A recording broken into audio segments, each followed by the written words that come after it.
Oke Samsul, ada baiknya ngeker saya dari kejauhan di pojok kanan, sebelah kanan banget.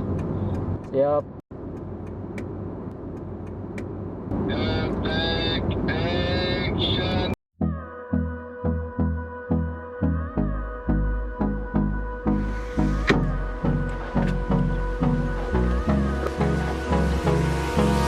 Hold me close till I get up. Time is barely on our side. I don't wanna waste what's left. The storms we chase are leading us, and love is all we'll ever trust. Yeah. No, Halo YouTube, selamat datang di channel Garasi Mobil Bekas. Kali ini kita mau review mobil yang sudah pernah kita review, tapi ini agak sedikit berbeda dan bisa dibilang unitnya tergolong langka alias rare item. Yaps, ini adalah Honda CR-V generasi kedua Australia Domestic Market. Jadi ini sebetulnya produksi Jepang alias CBU Jepang, tetapi untuk pasar Australia maksudnya. Jika Anda, wahai para netizen, sedang main ke Australia, menemukan CR-V generasi kedua, bisa dipastikan unitnya mirip dengan yang sedang kami review ini. Bermesin 2400cc di saat dealer ATPM Honda di Indonesia hanya menjual yang tipe 2000cc dengan seri mesin K20, walaupun pada akhirnya merilis tipe 2400cc pada seri facelift berikutnya di tahun 2005. Beroda penggerak 4 roda penuh alias all-wheel drive, di saat pula versi lokalnya beroda penggerak depan, serta tambahan-tambahan fitur yang berbeda dan menurut gua cukup signifikan. Di bagian depan eksteriornya, ciri khas yang sangat membedakan versi lokal dengan CBU adalah di bagian headlamp. Untuk seri build up, bagian sennya berwarna oranye, serta sen di bagian fender depan berwarna sama. Sedangkan yang biasa kita lihat, warna mikanya bening, baik untuk sen lampu utama maupun di bagian fender sampingnya. Untuk seri ini juga tidak menggunakan spion tanduk di depan kap motor, serta tidak ada cover mika garnish yang menutupi bagian lampu untuk di bagian fog lamp. Selebihnya sama untuk di bagian eksterior depan. Kalaupun grill yang untuk mobil ini dicat warna hitam dop, itu adalah bagian dari variasi sang pemilik, bukan bagian dari pembeda antara seri build up dengan pasar lokal di Indonesia. Lanjut ke bagian sektor kaki-kaki, juga sama. Depan belakang memakai velg dengan ukuran 15 inch. Motifnya dengan yang di Indonesia juga nggak ada beda, dan tentunya cakramnya 4, sama juga, sehingga apabila dilihat dari samping, mobil ini percis dengan mobil CR-V generasi kedua yang biasa. Kalaupun ada stiker decal di bagian samping, itu juga bagian dari variasi sang pemilik. Lanjut di bagian belakang eksteriornya, mobil ini memiliki perbedaan yang sangat samar. Pertama, di bagian lampu belakangnya. Terlihat tidak berbeda, tetapi apabila diperhatikan lebih detail, maka tidak terdapat kotak kuning untuk sen di bagian tengahnya. Kotak sennya hanya ada di bagian atas lampu, sedangkan untuk yang CKD, lampu mika kuningnya untuk sennya ada dua, yang pertama di atas dan yang kedua di bagian tengahnya. Lanjut ke bagian fender list bagasi, itu bukan part originalnya lagi, seharusnya tetap sama ada kondenya, sama dengan pasar lokal. Namun, list bumper CBU Aussie ini rata di bagian plat nomornya. Itu semacam ditutup dan dudukan plat nomornya berpindah ke bawah bagian bumpernya. Memang terlihat lebih manis.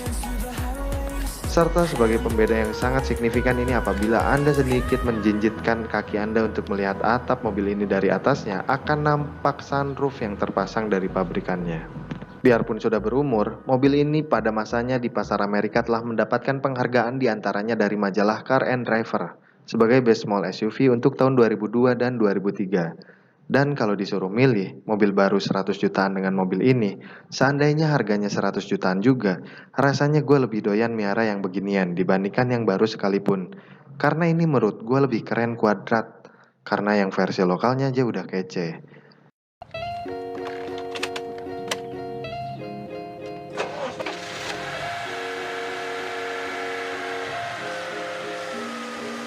Maju ke bagian kabin mesinnya, sama seperti K24 yang terdapat di Honda CR-V facelift tahun 2005. Bermesin K24A, tetapi ini pun sudah sangat teramat istimewa di zamannya. Di saat tahun yang sama, para pemilik CR-V generasi kedua pasar lokal hanya bermesinkan K20 alias 2000cc. Kami melihat sesuatu yang sedikit berbeda dan nampaknya ini bukan variasi tetapi bagian dari part originalnya. Ini adalah semacam sensor gas yang tidak terdapat pada CR-V lokal, yang memang sudah dipersiapkan liuk-liukan kabelnya, ditopang kuat oleh stabilizer kabin mesin. Bila mobil ini masih baru, sepertinya suara, getaran, dan bantingan mobil ini sangatlah nikmat. Sempat kami berpikir buat apa sensor gas itu. Gaya banget, ini kan Honda bukan Mercy. Dan tetapi rasa-rasanya ini karena mobilnya ditanam fitur cruise controlnya. Mudah-mudahan tebakan dan daya nalar gua benar. Apabila salah silahkan tulis di komentarnya ya guys. Mudah-mudahan channel ini bisa saling sharing untuk hal yang bermanfaat antara kita dan Anda wahai para netizen. Pertanyaannya adalah mengapa CR-V di lokalan kualitasnya dan fiturnya selalu seperti downgrade. Padahal penggemar untuk mobil ini menurut gua termasuk mobil dewasa yang mempunyai perjalanan generasi sudah lebih dari 20 tahun. Mestinya percaya diri untuk memberikan fitur-fitur yang cukup eksotis seperti yang beredar di Jepang atau pasar-pasar internasional yang lainnya. Mungkin karena masalahnya persaingan harga, semakin mahal bisa jadi ini jadi nggak laku. Mengapa pula ada mobil-mobil murah yang katanya low cost green car tapi masih pakai bensin, bukan pakai listrik atau tenaga alternatif, dan bahkan nambah-nambahin populasi mobil di jalanan serta polusi yang pastinya. Masuk ke bagian interior mobil CR-V Australia Domestic Market, ini rasanya sedikit lebih percaya diri. Ada cahaya langit yang mampu menembus kabin dalam mobil. Selebihnya di bagian dashboard sama saja. Bagian bolongan di bawah AC tidak terdapat cool box. Sebagian CR-V di pasar lain ada yang ditanam sebagai kulkas portable atau cool box. Sama seperti yang lokalan, terdapat meja lipat di ruangan tengahnya yang sangat-sangat bermanfaat. Bisa digunakan untuk ngopi bareng gebetan atau juga ruang hilir mudik untuk anak kecil Anda bagi yang sudah berumah tangga. Secara kualitas materialnya juga tidak ada yang berbeda, bukan soft touch tapi bukan juga plastik kaleng-kaleng biasa. Cluster speedometer juga sama dengan yang di Indonesia, hanya ada beberapa indikator seperti SRS, ABS, tapi yang ini lebih sedikit komplit, ada indikator cruise control dan key immobilizer-nya. Yang berbeda adalah di bagian setirnya, terdapat pencet-pencetan tombol untuk cruise control di bagian kanan setirnya. Serta terdapat tombol pengoperasian untuk sunroof dan aktivasi cruise controlnya di bagian pojok kanan pengemudi. Dan di bagian joknya seharusnya bermotif bludru, sama dengan yang di pasar lokal, seperti yang pernah kita review pada video sebelumnya. Hanya saja ada sedikit balutan kulit pada bagian otot-otot kursinya. Namun mobil ini nampaknya sudah dibungkus kulit berwarna putih, dan untuk pasar Australia bisa jadi karena populasinya tidak sepadat di Indonesia, maka hanya terdapat 2 baris. Walaupun 2 baris, tapi yang ini sudah disiapkan untuk duduk bertiga dengan 3 buah headrest yang terlihat nyaman, sedangkan versi lokal menyediakan 2 headrest saja. Walaupun CR-V lokal pada periode facelift-nya mengembalikan jumlah baris joknya menjadi 2 baris kembali. Dan yang gak ketinggalan kalah pentingnya adalah semua jenis CR-V di pasar manapun untuk generasi kedua ini dibekali meja piknik yang sangat hits pada zamannya. Yang memang sangat bermakna apabila Anda pernah nongkrong di belakang mobil ini dengan secangkir kopi hangat bersama sang mantan. Mengenai konsumsi bahan bakarnya kami tidak melakukan pengetesan dalam video ini. Konon katanya all-wheel drive tergolong boros dalam meminum bensinnya, tapi pengalaman selama gue pakai 200.000 indikator bensinnya sampai setengah bar lebih dikit dan lebih irit dibandingkan dengan ngisinya ngeteng 100 ribuan, dan rasa borosnya nggak sehoror yang dibayangkan.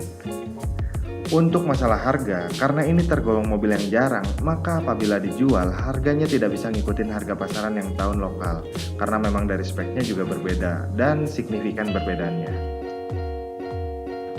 Kesimpulannya adalah setua apapun mobil ini, terlebih apabila mobil ini dirawat secara apik, maka rasanya akan selalu terasa nyaman untuk digunakan.